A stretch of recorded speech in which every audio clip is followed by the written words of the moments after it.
Hey guys, so just making a quick little video.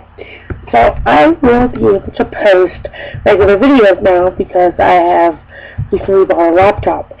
So I'll be able to make some more new videos for you guys. So that's an exciting news. So I just started my second year of college. It's going so well pretty soon. I'm taking a bunch of different classes. I'm taking math and speech and sign language and ceramics and cardio.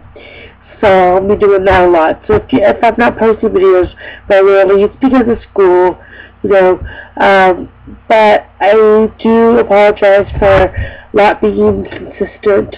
It's just been really hard with the lack of computer and lack of recording equipment to post videos.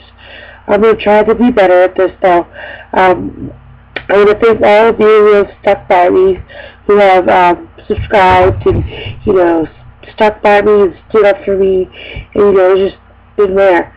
I really appreciate all of you from the bottom of my heart. I appreciate every one of you, and thank you for sticking around and still waiting on me.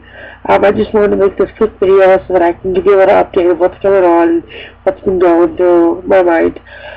There's going to be a couple new music songs that I'm going to do. I'm going to do a couple tutorials, hopefully, and then we'll see how it goes from there. Possibly I'm going to start reading more stuff, if that's kind of what you guys want to see. But I don't really know. The best way for me to get ideas is for you to leave them. So feel free to leave a comment down below. Let me know what you want to see, and I will see you when I see you. Bye.